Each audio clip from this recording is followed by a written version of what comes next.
নমস্কাৰ মৰমৰ ছাত্ৰ ছাত্ৰীসকল, মই এজ হকে তোমালোক সকলোকে এছএইচ পঢ়াশালীলৈ স্বাগতম জনাইছোঁ। আশা কৰোঁ তোমালোক সকলোৱে ভালেই আছা। আজি আমি চতুৰ্থ শ্ৰেণীৰ অনুশীলনী 2 কৰ 3 নম্বৰ অংকটো শিকিম।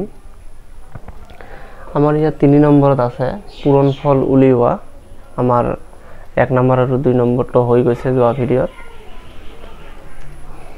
আজি ইয়াত আমি 3ৰ কত আহিম। ইয়াত আমাৰ আছে 4774 আৰু আমাৰ তলত আছে 30। আমাক পূৰণ কৰিবলৈ দিছে। আমি অলৰেডি পাই আহিছোঁ যে আমাৰ যদি দুটা সংখ্যা থাকে তেনেহলে আমাৰ দুটা লাইন হয়, আৰু যদি তিনিটা থাকে আমালোকৰ তিনিটা লাইন হ'ব। তেনেহলে আমি আৰম্ভ কৰিম। যেহেতু শূন্য আছে, তোমালোক সকলোৱে জানাই যে শূন্যৰ লগত যিমানেই পূৰণ নকৰা কিয় তাৰ পূৰণফল শূন্যই হয়। আমি প্ৰথম এইটোৰে আৰম্ভ কৰিম আৰু ইয়াৰ পৰা আৰম্ভ কৰিম। অংক সকলৰ সময়তে সফালৰ পৰা আৰম্ভ হয় আৰু বাওঁফালে গৈ সমাপ্তি হয়। আমি এই শূন্যটোৰে চাৰিটাক প্ৰথম পূৰণ কৰিম। প্ৰথম চাৰিটোত শূন্যৰ লগত 4 পূৰণ কৰিলে আমাৰ শূন্য হ'ব। 7ৰ লগত পূৰণ কৰিলে শূন্য হ'ব। আকৌ 7ৰ লগত পূৰণ কৰিলে শূন্য হ'ব। আকৌ 4ৰ লগত পূৰণ কৰিলে আমাৰ শূন্যই হ'ব। এইটো এনেকে পূৰণ যাব। তাৰপিছত এইটো হ'ল, এতিয়া আমি এনেকে কাটি দিম আৰু সেকেন্ড লাইনটো আমি ইয়াৰ পৰা আৰম্ভ কৰিম। এতিয়া আমি 3ৰ নেওতা পৰিম। 3 4 গুণে আমাৰ 12 হ'ব। আমি জানোৱে যে আমাৰ সোঁফালৰটো বহে আৰু বাওঁফালৰটো আমাৰ হাতত ধৰি লওঁ। তেনেহলে আমি ইয়াত 2 দিম। তাৰপিছত আমি 3ৰে 7ক পূৰণ কৰিম। 3 7 গুণ 21 হ'ব আমাৰ।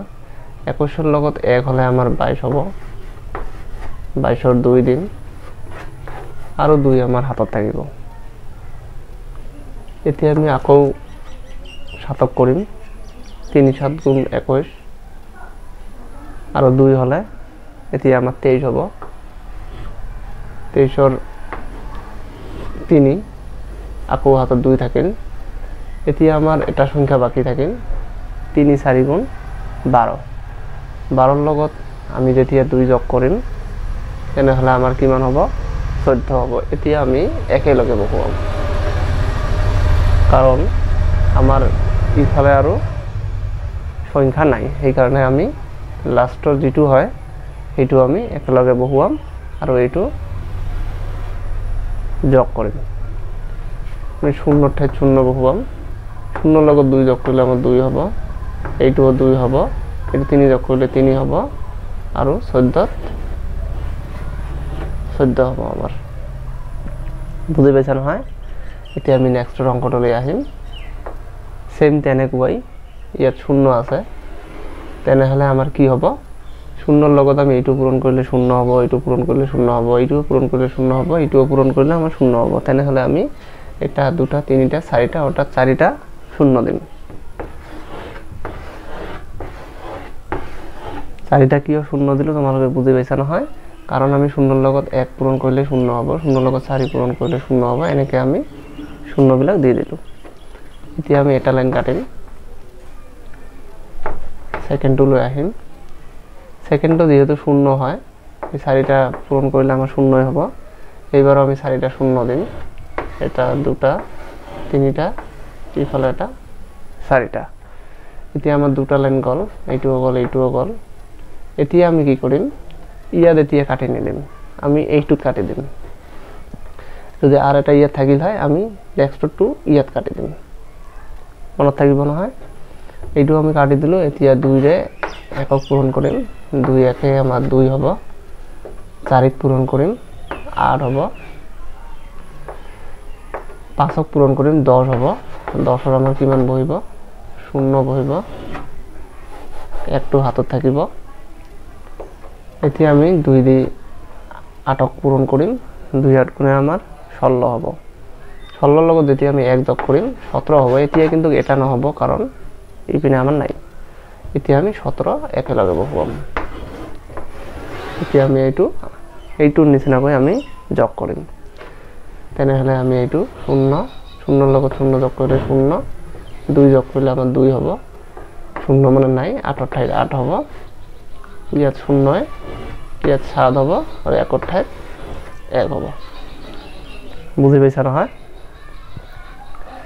তোমালোকে ঘৰত প্ৰেক্টিস কৰি চাবা ইমান টান নহয় পাৰিবা এতিয়া আমি 4 নম্বৰ অংকটো লৈ আহিম এতিয়া আমাক দিছে মৌখিকভাৱে পূৰণ কৰি বাকচৰ ভিতৰত লিখা ইয়াত পূৰণ দিয়া আছে ইয়াত এটা বাকচ দিয়া আছে বাকচৰ ভিতৰত আমাক কিন্তু পূৰণ কৰিব বাধা কৰিছে অকল মৌখিকভাৱে কৰিবলৈ কৈছে এতিয়া হয়তো তোমালোকে ভাবি আছা যে ইমান ডাঙৰ পূৰণফল আমি কেনেকৈ মৌখিকত কৰিম কিন্তু ইয়াত এটা ট্ৰিক্স আছে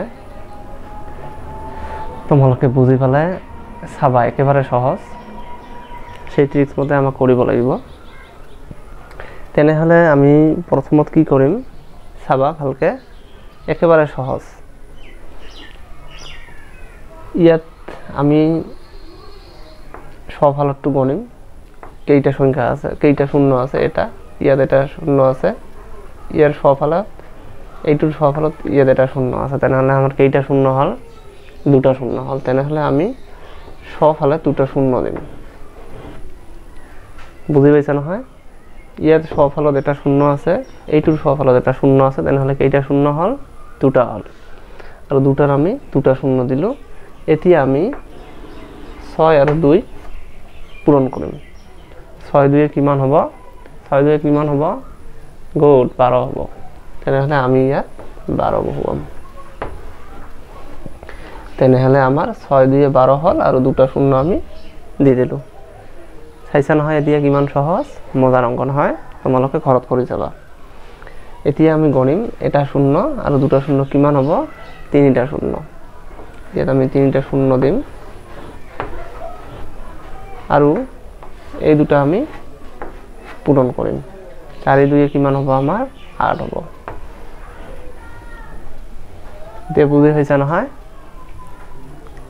এতিয়া আমি নেক্সটটো লৈ আহিম এতিয়া তোমালোকে নিজে ভাবি চোৱাচোন এতিয়া আমি কি কৰিব লাগিব গুড আমাক এই তিনিটা দিব লাগিব প্ৰথমত যদি ইফালে শূন্য নাই আমি শূন্য বিলাক দি দিম তিনিটা শূন্য আছে আমি তিনিটা শূন্য দিলো তাৰ পিছত আমাৰ 2 ৰ লগত 15 আমি পূৰণফল উলিয়াম ইয়াত 15 দিন আৰু ইয়াত 2 দিন 2 5 গুণে আমাৰ 10 হ'ব 0 হ'ব হাতৰ 1 থাকিব 2 1 2 আৰু হাতত 1 আমাৰ 3 হ'ব অৰ্থাৎ 15 2 আমাৰ কিমান হ'ব 30 হ'ব ইয়াত আমি 30 দিম বুজি পাইছা নহয় সকলোৱে একেবাৰে সহজ তোমালোকে ঘৰত কৰি যাবা একেবাৰে সহজ হয় তোমালোক সকলোৱে ভিডিওখন শেষলৈকে চোৱাৰ কাৰণে তোমালোকক সকলোকে ধন্যবাদ জনাইছো